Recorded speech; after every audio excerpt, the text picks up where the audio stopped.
محترم معزز دوستوں، بزرگوں اور اگر سماعت فرما رہی ہو میری ماؤں اور بہنوں، آپ حضرات کے سامنے گزشتہ جمعۃ المبارک میں غزوہ بنو مصطلق کے متعلق بات ہوئی تھی، اور اس غزوے کے متعلق ابتدائی بات آپ کے سامنے آ گئی۔ کچھ بات آج اور بقیہ جو اس کا حصہ ہے وہ انشاءاللہ اگلے جمعۃ المبارک میں۔ تو بات ہماری یہاں تک پہنچی تھی کہ اس غزوہ میں رسول اکرم صلی اللہ علیہ وسلم کے ساتھ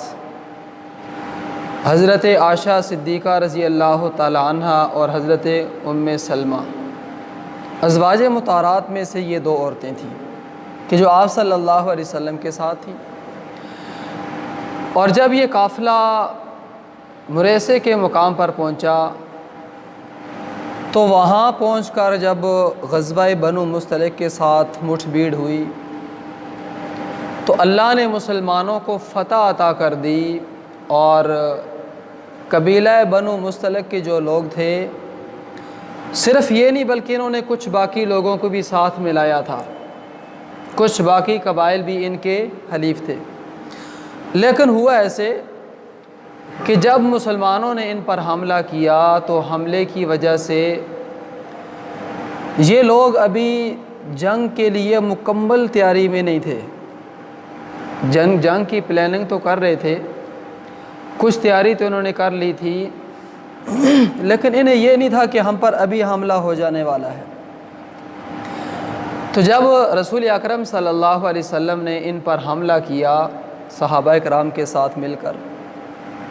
تو اس وقت جو ان کے حلیف لوگ تھے یعنی باقی قبائل کے لوگ جو ساتھ ملے تھے وہ تو سارے کے سارے حملے کے وقت بھاگ گئے، اور اس قبیلے کا جو سردار تھا حارث بن زرار یہ بھی وہاں سے بھاگ گیا۔ جب یہ وہاں سے بھاگا تو اس وقت مسلمانوں کو اللہ رب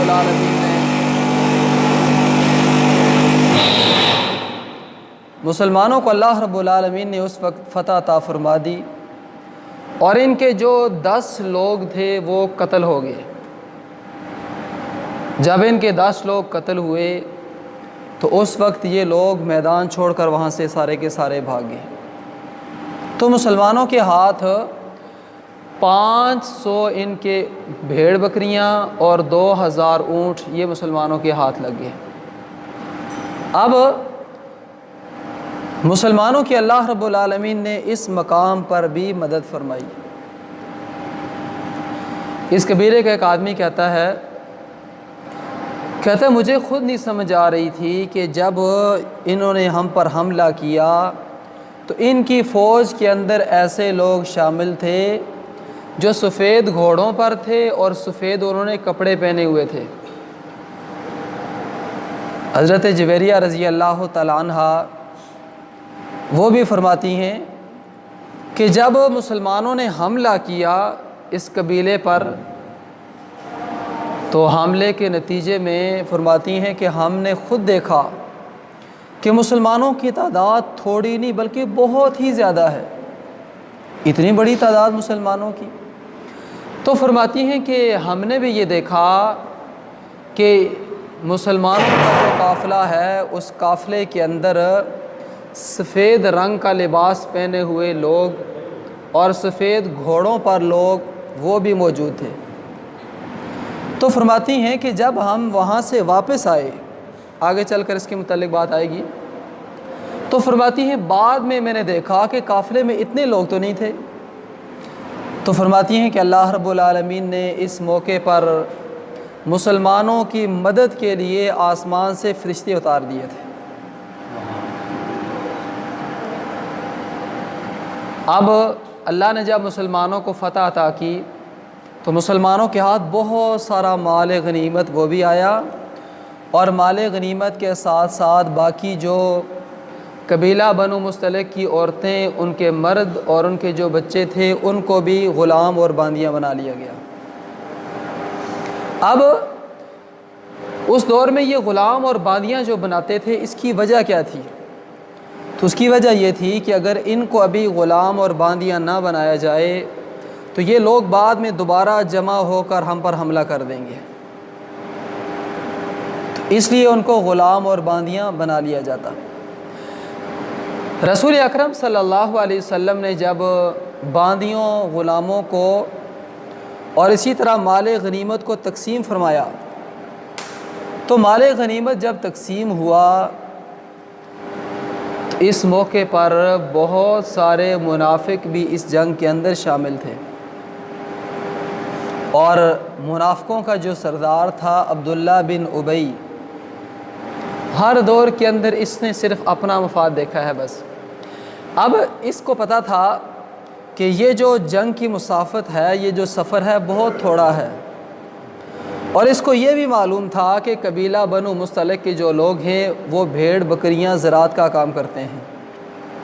تو اس نے اپنے دوستوں سے کہا کہ اس جنگ کے اندر بڑا مال جمع ہوگا۔ تو عبداللہ بن ابی منافق اور اس کے باقی جتنے بھی چیلے تھے وہ سارے کے سارے مال غنیمت جمع کرنے کے لیے گئے تھے۔ جنگ سے، جہاد سے ان کا کوئی لینا دینا نہیں تھا،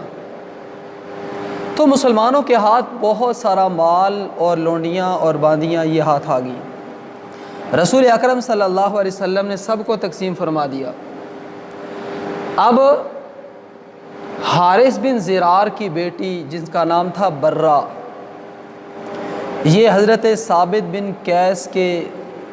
کی تقسیم میں آ گئی، یعنی ان کے ہاتھ آ گئی ہے۔ اب برہ بن حارث نے کہا حضرت ثابت سے کہ دیکھیں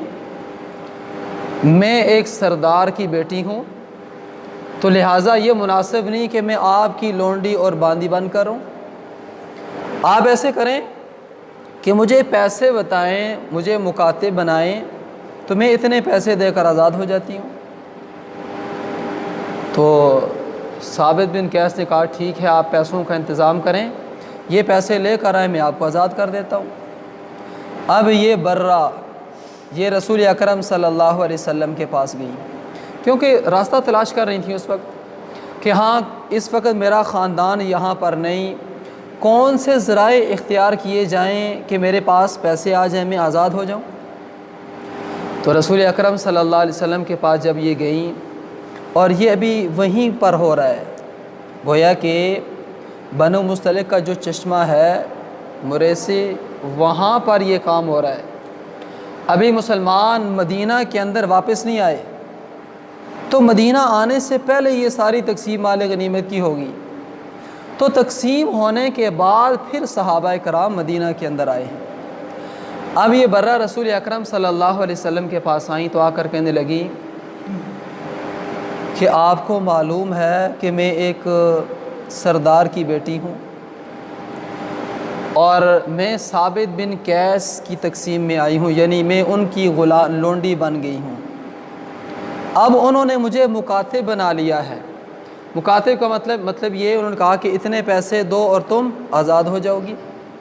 تو مجھے پیسوں کی ضرورت ہے۔ تو رسول اکرم صلی اللہ علیہ وسلم نے فرمایا کہ اگر اس سے اچھی تجویز میں آپ کو دوں تو کیا وہ آپ پسند کرو گی؟ تو انہوں نے کہا ہاں آپ ضرور بتائیں، اگر اس سے اچھی کوئی اور تجویز ہے تو میں اسے ضرور اختیار کر لوں گی۔ تو حضور علیہ الصلاۃ والسلام نے فرمایا کہ یہ پیسے میں ادا کر دیتا ہوں اور میں آپ کے ساتھ نکاح کر لیتا ہوں۔ تو برہ نے کہا اس سے بڑھ کر میرے لیے کیا خوش نصیبی ہوگی۔ اب رسول اکرم صلی اللہ علیہ وسلم نے ان سے نکاح کیا اور ان کا نام برہ سے تبدیل کر کے جویریہ رکھا۔ اب مسلمان جب وہاں سے جنگ سے واپس مدینہ کے اندر آئے تو پیچھے سے قبیلہ بنو مستلق کے جو لوگ تھے اور ان کا جو سردار حارث بن زرار تھا یہ بھی آیا۔ اسے پتہ چل گیا کہ میری بیٹی وہ بھی لونڈی بن گئی ہے، باندی بن گئی ہے۔ تو اب قبیلے کے جو باقی لوگ تھے وہ بھی گرفتار تھے سارے کے سارے، گویا کہ وہ بھی غلام اور لونڈیاں بن گئے تھے، ان کو بنا لیا گیا تھا۔ اب بہت سارا مال لے کر یہ حارث بن زرار مدینہ کے اندر آیا، لیکن مدینہ آنے سے پہلے ایک جگہ ہے مقام عقیق۔ جب یہ وہاں پہنچا تو اس نے دیکھا کہ جو اونٹ لے کر یہ آ رہا تھا فدیے کے لیے، کہ یہ اونٹ میں دوں گا اور اپنے بندے سارے کے سارے چھڑوا کر لے جاؤں گا۔ اب ان اونٹوں میں دو بہت زیادہ خوبصورت اونٹ تھے، تو حارث نے کیا کیا، ان دو اونٹوں کو اسی وادی کے اندر چھوڑ کر باقیوں کو لے آیا۔ رسول اکرم صلی اللہ علیہ وسلم کے پاس جب آ کر پہنچا تو آپ صلی اللہ علیہ وسلم سے آ کر کہا، دو روایتیں ہیں۔ ایک روایت یہ ہے کہ آ کر کہا، اے محمد، آپ کو پتہ ہے کہ میرے آنے کا جو مقصد ہے وہ میری بیٹی کی آزادی ہے اور باقی جو ہمارے لوگ غلام بن گئے ہیں ان کی آزادی ہے۔ اور دوسری روایت یہ ہے کہ آ کر اس نے کہا، یا رسول اللہ صلی اللہ علیہ وسلم، میں ایک اپنے قوم اور قبیلے کا سردار ہوں، سردار کی بیٹی کو لونڈی بنانا یہ ٹھیک نہیں ہے، تو لہٰذا آپ یہ اونٹ لیں اور میری بیٹی کو آزاد کر دیں، چھوڑ دیں۔ اب اس وقت رسول اکرم صلی اللہ علیہ وسلم نے حضرت جویریہ کے ساتھ نکاح کر لیا تھا، اور یہ نکاح مدینہ کے اندر نہیں بلکہ مریسے کا جو چشمہ تھا وہیں پر یہ نکاح ہوا تھا۔ تو حضور علیہ الصلوۃ والسلام نے فرمایا کہ اچھا یہ بتاؤ، وہ جو دو اونٹ عقیق کے مقام پر چھوڑے ہیں وہ کہاں ہیں؟ اب یہ بندہ بڑا پریشان ہوا، اس نے کہا، دیکھیں، دو اونٹ جو میں عقیق کے مقام پر چھوڑ کر آیا ہوں، میں اکیلا ہوں، باقی میرے علاوہ کوئی اور آدمی بھی نہیں ہے، کسی کو پتہ ہی نہیں کہ وہ دو اونٹ میں چھوڑ کر آیا ہوں، تو رسول اکرم صلی اللہ علیہ وسلم کو کیسے پتہ چل گیا؟ تو اسی وقت حارث بن زرار نے کلمہ پڑھ لیا کہ اشہد ان لا الہ الا اللہ و اشہد ان محمد عبدہ و رسولہ، کہ میں اس بات کی گواہی دیتا ہوں کہ آپ اللہ کے رسول ہیں، کیونکہ آپ نے جو بات میرے سامنے بیان کی ہے، آپ اگر عام انسان ہوتے تو آپ کو پتہ نہ چلتا، اللہ نے وحی کے ذریعے جو آپ کو بتا دیا، آپ اللہ کے رسول ہیں۔ آپ دیکھیں کہ حارث آیا تو بیٹی کو چھڑوانے کے لیے تھا، لیکن خود نبی کا غلام بن گیا، مسلمان ہو گیا۔ مسلمان ہونے کے بعد رسول اکرم صلی اللہ علیہ وسلم نے فرمایا کہ اپنی بیٹی سے پوچھ لو۔ بعض روایات میں آتا ہے کہ مسلمان ہونے سے پہلے اللہ کے نبی نے ان سے پوچھا، اللہ کے نبی نے فرمایا کہ میں جویریہ کو بلاتا ہوں، آپ ان سے پوچھ لیں، اگر جویریہ جانا چاہتی ہے تو لے جائیں، مجھے کوئی اعتراض نہیں ہے، لیکن اگر وہ نہیں جانا چاہتی تو پھر اس میں میرا اختیار نہیں ہے۔ تو حضرت جویریہ کو جب بلایا تو حارث نے اپنی بیٹی سے پوچھا کہ بیٹی، میرے ساتھ ابا کے ساتھ جانا پسند کرو گی یا اللہ کے نبی کے ساتھ رہنا پسند کرو گی؟ تو حضرت جویریہ نے فرمایا کہ میں نے اللہ کے نبی صلی اللہ علیہ وسلم کو پسند کر لیا، اللہ کے نبی سے بڑھ کر کوئی اور بڑی ذات نہیں ہے، مجھے نبی کی جو زوجیت حاصل ہوگی سب سے بڑی چیز تو مجھے یہی مل گئی۔ اب حضرت جویریہ نے اس جنگ سے پہلے ایک خواب دیکھا تھا۔ خواب میں دیکھتی ہیں کہ مدینہ سے چاند چلا ہے اور چل کر حضرت جویریہ کے گود میں آ گیا ہے، لیکن یہ خواب کسی کے سامنے انہوں نے بیان نہیں فرمایا۔ تو جب اللہ کے نبی صلی اللہ علیہ وسلم نے نکاح فرمایا تو اس وقت آپ صلی اللہ علیہ وسلم کے سامنے حضرت جویریہ نے یہ خواب بیان کیا کہ اللہ کے نبی، مجھے یہ خواب آیا تھا اس جنگ سے پہلے، اور حضرت جویریہ رضی اللہ تعالیٰ عنہ نے سمجھ لیا تھا کہ کوئی بڑا واقعہ ہونے والا ہے۔ تو بڑا واقعہ پھر یہی ہوا کہ حضرت جویریہ امہات المؤمنین کی صف کے اندر شامل ہوگی، اور حضرت جویریہ کا آپ صلی اللہ علیہ وسلم کے ساتھ نکاح سے پہلے قبیلے کا ایک آدمی تھا مصافے، ان کے ساتھ نکاح ہوا تھا، لیکن یہ جو آدمی تھا یہ اس جنگ کے اندر مارا گیا تھا، قتل ہو گیا تھا اس جنگ میں، اور یہ مصافے اور حارث بن زرار، یہ دونوں اسلام کے بہت بڑے دشمن تھے۔ ان کی ہمیشہ یہ کوشش ہوتی تھی کہ کیسے اسلام کو ختم کر دیا جائے، کچل دیا جائے، لیکن اللہ رب العالمین نے اسلام کو ختم کرنے کے لیے نہیں بھیجا، بلکہ اسلام کو جتنا دبایا جائے گا اتنا ہی ابھرے گا۔ وَقُلْ جَاءَ الْحَقُّ وَزَهَقَ الْبَاطِلُ إِنَّ الْبَاطِلَ كَانَ زَهُوقًا۔ اب رسول اکرم صلی اللہ علیہ وسلم کی یہ بات سن کر حارث بالکل مطمئن ہو گیا کہ دیکھیے اللہ کے نبی صلی اللہ علیہ وسلم ان سے نکاح کر لیا ہے، لونڈی اور باندھی نہیں ہے۔ صحابہ اکرام کو جب پتہ چلا کہ اللہ کے نبی صلی اللہ علیہ وسلم نے حضرت جویریہ سے نکاح کر لیا ہے، حالانکہ صحابہ اکرام رضی اللہ تعالیٰ عنہ کے درمیان تقسیم ہو گئی تھی غلاموں اور باندیوں کی، اور کچھ تو غلام ایسے تھے کہ جو پیسے دے کر وہ آزاد ہو گئے تھے، لیکن باقی جو تھے وہ ان کی غلامی کے اندر تھے۔ تو صحابہ اکرام نے یہ مناسب نہیں سمجھا کہ اب دیکھیں حضرت جویریہ کا جو خاندان ہے، یہ سارے کا سارا خاندان آپ صلی اللہ علیہ وسلم کا سسرالی خاندان بن گیا ہے۔ تو صحابہ اکرام رضی اللہ تعالیٰ عنہ نے سارے جو غلام تھے ان کو آزاد کر دیا۔ جیسے ان کو آزاد کیا تو آزاد ہونے کے ساتھ وہ سارے کے سارے لوگ کلمہ پڑھ کر اسلام کے اندر داخل ہو گئے۔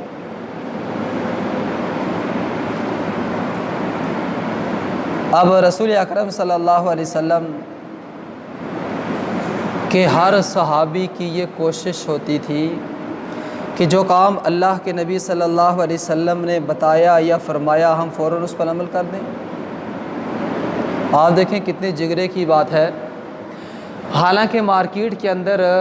غلاموں کی باقاعدہ خرید و فروخت ہوتی تھی۔ حضرت جابر فرماتے ہیں کہ جو غلام جو باندھی میرے ہاتھ لگی تھی میں اسے منڈی کے اندر لے گیا بیچنے کے لیے، تو وہاں پہنچ کر ایک یہودی نے کہا کہ جابر آپ کو پتہ نہیں ہے یہ جو باندھی ہے اس کے پیٹ کے اندر آپ کا بچہ ہے؟ تو حضرت جابر فرماتے ہیں میں نے آگے سے اسے کہا کہ بھائی میں تو ازل کرتا رہا، یہ بچہ کیسے ہو گیا؟ اور یہ وہ مقام ہے کہ اس موقع پر جو باندیاں صحابہ اکرام رضی اللہ تعالیٰ عنہ کے حصے میں تقسیم میں آئیں، کیونکہ جب باندی کسی کی ملک کے اندر آ جائے تو اب یہ آدمی اس کے ساتھ ہم بستری کر سکتا ہے۔ حضرت ابو سعید خدری رضی اللہ تعالیٰ عنہ فرماتے ہیں کہ اس موقع پر جو باندیاں ہماری تقسیم کے اندر آ گئیں، ہمارے حصے کے اندر آ گئیں، تو بڑی دیر ہو گئی تھی، کیونکہ یہ جو غزوہ بنو مستلق کا جو وقت اور عرصہ تھا یہ تقریباً 28 دن کا یہ جنگی سفر تھا۔ یہ گویا کہ مدینے سے جانے کے بعد واپس مدینے آنے تک 28 دن ہو گئے تھے۔ تو فرماتے ہیں کہ اس وقت جب یہ لونڈیاں ہمارے ہاتھ آئیں تو اس وقت ہم نے پھر ان سے ہم بستری بھی کی۔ ہم نے اللہ کے نبی صلی اللہ علیہ وسلم سے ازل کے بارے میں سوال کیا۔ ازل کہتے ہیں کہ ایک شوہر جب اپنی بیوی سے ہم بستری کرے تو اس وقت وہ انزال باہر کرے، اس کو ازل کہتے ہیں۔ ایک ازل وہ پرانا لفظ ہے، یہ وہ نہیں یہ عین کے ساتھ ہے، ازل۔ تو اب رسول اکرم صلی اللہ علیہ وسلم کے سامنے جب یہ بات بیان کی تو اللہ کے نبی صلی اللہ علیہ وسلم نے فرمایا جابر وہ اس آدمی نے جو بات کی ہے وہ غلط بات کی ہے۔ اب شریعت میں ازل کا کہاں تک اس کی اجازت ہے؟ تو یاد رکھیے کہ اگر آج بھی کوئی آدمی ازل کرتا ہے تو اس کی اجازت ہے۔ امام مسلم رحمۃ اللہ علیہ نے ایک حدیث اپنی کتاب کے اندر نقل کی ہے کہ آپ صلی اللہ علیہ وسلم سے ایک مرتبہ پوچھا گیا کہ کیا ہم ازل کر لیا کریں یا نہ کیا کریں؟ اب یہ دو روایتیں ہیں، اس کو آپ نے سمجھنے کی کوشش کرنی ہے، ورنہ بات بالکل آپس میں خلط ملط ہو جائے گی۔ پہلی روایت یہ ہے کہ آپ صلی اللہ علیہ وسلم نے فرمایا کہ ایسا نہ کیا کریں کیونکہ یہ چھوٹا قتل ہے۔ اور جو دوسری روایت ہے وہ حضرت جابر رضی اللہ تعالیٰ عنہ والی ہے، فرماتے ہیں کہ ہم عزل کیا کرتے تھے، اس وقت قرآن بھی نازل ہوتا تھا، تو قرآن کریم کے اندر اللہ نے منع نہیں کیا اور رسول اکرم صلی اللہ علیہ وسلم نے ہمیں منع نہیں کیا، اس لیے آج بھی کوئی آدمی عزل کر سکتا ہے۔